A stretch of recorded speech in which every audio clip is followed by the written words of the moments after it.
Chapter 4, Igneous Rocks. General characteristics of magma. Igneous rocks form as molten rock cools and solidifies. General characteristics of magma. It's a parent material of igneous rocks. It forms from partial melting of other rocks. Magma, once it's at the surface, we call it lava. Rocks formed from lava are called extrusive or volcanic rocks. Rocks formed from magma at depth or under the ground are intrusive or plutonic rocks. Okay, there are three major components to magma. One is the liquid portion or the melt. Two is the solids, if any, they're silicate minerals. And three, volatiles. Volatiles are dissolved gases in the melt, which include water vapor, carbon dioxide, and sulfur dioxide.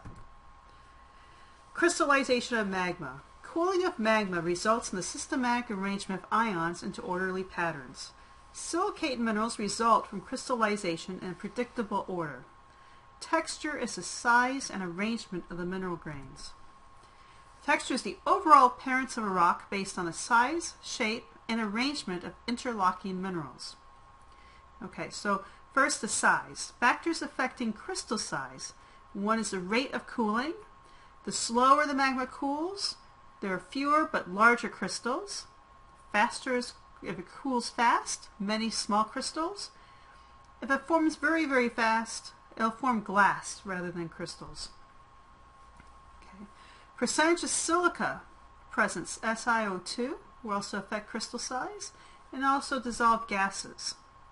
So now these textures of these different sizes of crystals form. An Phaneritic texture, or fine-grained texture, is rapid rate of cooling, microscopic crystals, and may contain vesicles or holes from gas bubbles. A Phaneritic, or coarse-grained texture, it's slow cooling. You can see the crystals with your eyes. So here's some igneous rocks with a Phaneritic texture. Here's our granite, here's a diorite, and here's a gabbro. What's going on with this chart is from left to right, we're looking at the composition. Okay, so our felsic minerals, okay, there's a lot more the light silicates in the mineral. So here's our granite. Our diorite's going to be intermediate. It's going to be half light, half dark silicates. And our gabbro is going to be mostly the dark silicates. You notice it's the lighter colored rock and darker colored rock. That's our Phaneritic coarse-grained igneous rocks. Porphyritic texture. Minerals form at different temperatures. Okay, so first the magma starts cooling slowly. So these very large crystals, or phenocrysts, are embedded in a matrix of smaller crystals. So the magma cools slow and forms the phenocrysts, and then the magma cools faster, and you have these smaller microscopic crystals form the ground mass. A glassy texture happens with very rapid cooling of lava. Okay, the rock that forms from rapidly cooling lava is obsidian, or volcanic glass. The pyroclastic texture is a fragmental appearance produced by violent volcanic eruptions, often appear more similar to sedimentary rocks.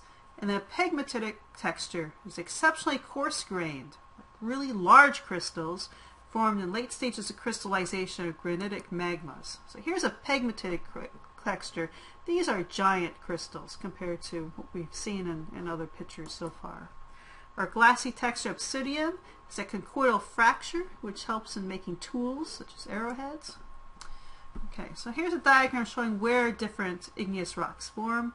So here, way deep underground, this magma chamber is slowly cooling. So it forms this nice coarse-grained, phaneritic textured igneous rock. Looks like granite here. Now here, okay, so here, well, let's say this arrow is pointing right here to the sill here. Okay, it makes a little more sense. So first this magma was cooling slow and formed these phenocrysts, these larger crystals. Then the magma went up the chamber and cooled here in the sill. Okay, so it cooled a lot faster because there was less heat. So that gray background, the fine-grained gray background ground mass then formed. So that gives you your porphyritic texture. So it has slow, then rapid cooling, large crystals, then small. Now on the surface we have our fine-grained texture, very quickly cooling magma, so microscopic crystals. Now we have Some of the material was exploded out of the volcanoes. It is pyroclastic texture, which has, it looks like chunks of sediment debris. Okay, and some of this stuff formed like a frothy glass really fast, so like a pumice, so full of vesicles or air pockets that they actually could float on water. Actually, back there. So the rocks that formed on the surface, those are extrusive or volcanic rocks, or rocks formed below the ground, or intrusive or plutonic rocks. Okay. So igneous rocks are composed mainly of silicate materials. The dark or ferromagnesium silicates like olivine, pyroxene, amphibole, and biotite form our mafic rocks. Our light or non-ferromagnesium silicates are quartz, muscovite, and mica, and they make up our felsic rocks. So granitic versus basaltic is also felsic versus mafic. So granitic composition, we have light-colored silicates. We use the term felsic because those light-colored silicates are mostly feldspar and silica in composition. High silica content, major constituent of continental crust. Basaltic, on the other hand, is full of a lot of dark silicates and calcium-rich feldspar. The term mafic refers to all that magnesium and ferrin or iron that's in those minerals. It's a higher density than granitic rocks, comprise the ocean floor and many volcanic islands. Now intermediate, in between felsic and mafic, you have our intermediate or andesitic composition. So it's 25% or more dark silicates associated with explosive volcanic activity. Then at the other end of the spectrum is our ultramafic composition. So it's a rare composition, it's very high in magnesium, iron, entirely of ferromagnesium, dark silicates. Silica content is an indicator of composition. Crustal rocks exhibit a considerable range, 45 to 70% silicates. Silicate content influence magma behavior. Granitic magmas have a high silica content and are very viscous. Basaltic magmas have a much lower silica content and more fluid-like behavior. So viscous is resistance to flow, kind of like we open up a brand new ketchup bottle, tip it upside down. That ketchup is so viscous it doesn't want to flow out of the bottle until you give it a good shake. Okay, so here's another chart. So this is type of the composition of our igneous rocks. Our felsic or granitic rocks are our granite, which is our coarse grain. Our rhyolites are fine grain version. Mostly quartz and potassium feldspar and muscovite are light colored minerals, very little of our darks. The intermediate range are andesitic, so our diorites are coarse grain, andesites are fine grained, okay, and they're pretty much half and half, light and dark. Our mafic is mostly dark, the pyroxene, olivine, amphibole, and maybe some calcium-rich light plagioclase feldspar. Our ultramafic, so those are our coarse grains are gabbro, or fine grains of basalt. Ultramafic is are rare. They're mostly the dark silicates. Peridotite and comatite are our coarse grain and our fine grain versions. So silica increases in this direction. Content. Potassium and sodium increases in this direction. Iron and magnesium and calcium increases in this direction. The melting temperature is lower on the felsic side and higher on the ultramafic side. So how do we name these igneous rocks? Well, our granitic rocks are our felsic ones. Granite is our phaneritic, coarse grained, has over 25% quartz and about 65% or more feldspar. Very abundant, often associated with mountain building. The term granite includes a wide range of mineral compositions. Our rhyolite is our extrusive equivalent of granite, fine-grained, may contain glass fabric, fragments, and vesicles. Has an Phaneritic texture, microscopic grains, less common and less voluminous than granite. Obsidians has dark color, glassy texture. So that's that volcanic glass. And the pumice is also volcanic glass, but it's full of vesicles. So it's kind of like you make a root beer float and you pour the root beer very slow over the ice cream such that the foam actually freezes. Pumices. Andesite. Okay, now we're going to our intermediate rocks. Our andesite is volcanic origin, or fine-grained texture. And our diorite is the plutonic equivalent of andesite. It's coarse grain. You'll see half dark crystals, half light crystals. Basalt, volcanic in origin, Phaneritic texture, Mostly peroxide and calcium-rich plagioclase feldspar, so a very dark colored rock. Most common extrusive igneous rock. Gabbro, it's intrusive equivalent of basalt. Phaneritic texture consisting of peroxide and calcium-rich plagioclase. It's a large portion of the oceanic crust of gabbro.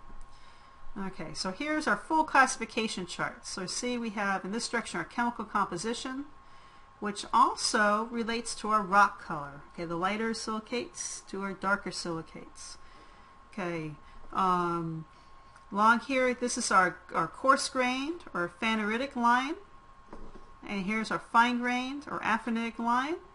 So our felsic rocks are granites coarse-grained, our rhyolites fine-grained.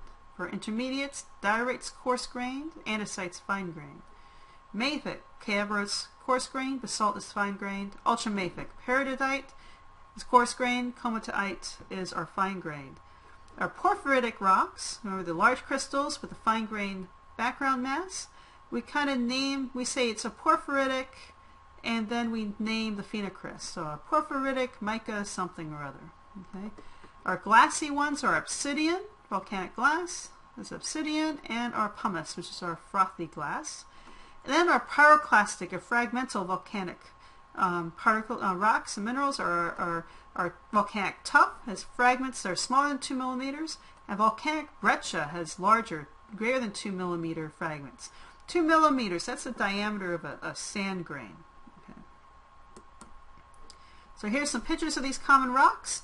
So on our felsic line, we have our granite, and then here's our rhyolite, and here's a granite porphyry. So it has these crystals, these feldspar crystals, surrounded by these finer grain crystals. Here's our intermediate ones, our diorite, and our andesite, and our andesite porphyry. Here's our mafic, or like our gabbro. Here's our basalt, and our basalt porphyry. The pyroclastics again, composed of fragments ejected during a volcanic eruption. You have a tuff that's made of ashite fragments, the volcanic breccia, particles larger than ash. Okay, so generating magma from solid rock. Well, heat is very important. The temperature increases in the upper crust. Okay, there's a geothermal gradient is the temperature increasing as you go down into the crust. And it averages 20 to 30 degrees Celsius per kilometer as you go down into the earth. Rocks in the lower crust and upper mantle are nearing their melting points. Additional heat may induce melting. Okay, so here's showing our geothermal gradient. As you go on deeper kilometer-wise, okay, the temperature is increasing. Okay, so peridot, which would have really high melting temperature, here's its melting curve. It starts at over 1,000 degrees Celsius. Okay. Now, role of pressure. Pressure increases in confining pressure. Okay, increases in confining pressure increases the rock's melting temperature. So the more pressure, the hotter the rock has to get to start to melt. If you reduce the pressure, then you have decompression melting. Okay, so that's what happens when divergent plate boundaries, as the plates pull apart, there's less pressure on the rock right below that rift. So then the rock starts to partially melt and upwells to form a new crust. Role of volatiles. Volatiles, mostly water, cause melting at lower temperatures. It's important where the oceanic lithosphere descends into the mantle and it forms part of that mafic basalt. Okay, the more felsic components of the mafic basalt will start melting at a much lower temperature due to the ocean water being subducted with it. So here's an example of decompression melting. We have the two plates pulling apart. You notice that over here there's more burial depth, more pressure, but here there's less depth. So less pressure makes the rock melt at a lower temperature, okay? And that lower temp, so that melts, starts to upwell and form the new crust. Okay. Evolution of magmas. A single volcano may extrude lavas exhibiting very different compositions, and that's because of Bowen's reaction series. Basically states that minerals crystallize in a systematic fashion based on their melting points. During crystallization, the composition of the liquid portion of the magma continually changes because let's say all the quartz might solidify first. Okay, so now there's less silicates, so that magma that's left behind is now more mafic than it was before. So here's Bowen's reaction series. So here we have our high temperature, and down here our low temperature. So once that magma, that rock reaches this temperature range, okay, about 750 degrees Celsius, your felsic portions of the rocks are going to start to melt. So your quartz, and your micas, and your potassium feldspars are going to start to melt. If the temperature increases more, then some of your intermediate minerals are going to start to melt. Okay, so that total composition, if you had a felsic magma and it increased. Anyway, so your felsic if a magma is fairly felsic, and the felsic portions melted out of those rocks, what's left behind is going to be more mafic magma. Okay, process responsible for changing a magma's composition, we call it magmatic differentiation. So separation of a melt from earlier formed crystals. And then assimilation is changing a magma's composition by incorporating surrounding rock bodies into a magma. Okay, so then also magma mixing. Two chemically distinct magmas may produce a composition different from either original. So in this diagram, we see these examples. So here, as let's say the quartz crystals start to form and settle out, what's left behind is a magma that's going to be more mafic. It doesn't have its quartz in it anymore. Okay, so that is crystallization settling. Now assimilation, as where the hot portions of the magma start touching other rock, it's going to start heating up that rock, and some of those rock chunks are going to fall out and melt into that magma, incorporating their composition into the magma's composition. So this composition on the outer edge is a little different than the inner part.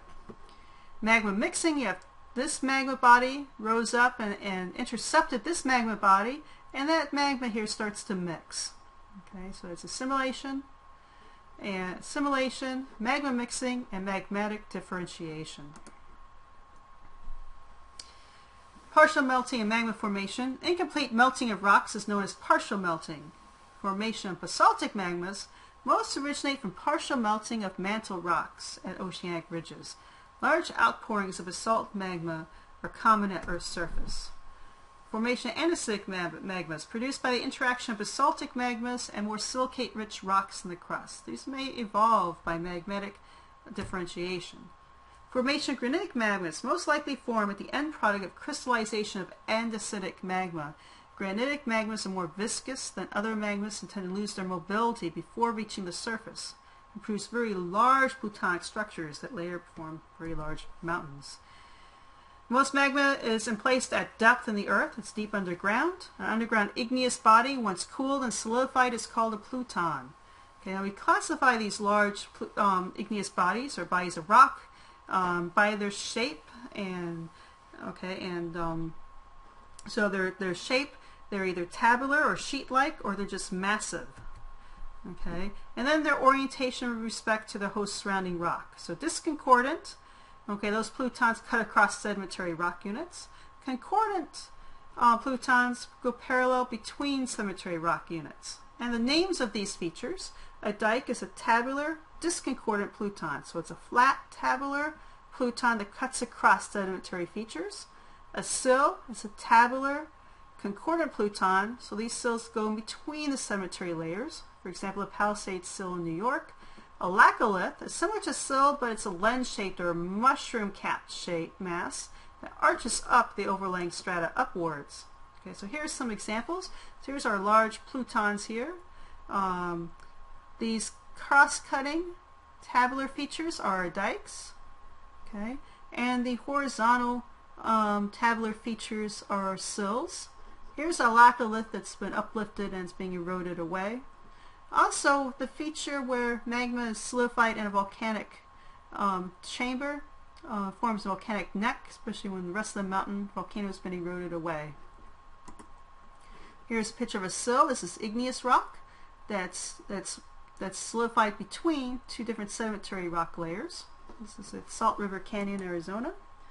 A batholith is the largest intrusive body, surface exposure of over 100 square kilometers. Okay, smaller ones are called stocks. They're frequently the core of mountains. Okay, Now magma that cools at depth is much less dense than the surrounding rock, so its increased temperature and pressure causes solid rock to deform plastically. More buoyant magma pushes aside the host rock and forcibly rises in the earth as it deforms the plastic host rock. Okay? So at more shallow depths, the host rock is cooler and exhibits brittle deformation. So movement of the magma here is accomplished by fracturing the host rock and stoping. Melting and assimilation of the host rock is generally limited by the availability of thermal energy. Okay, so here we have our magma. Let's see. As these magmas cool and form these plutons, okay, these big batholiths and also dikes and sills and volcanic necks. But then as there's uplift and erosion, then these batholiths, once they've been exposed and are eroding, these actually form cores of mountain ranges. It's the end of that chapter.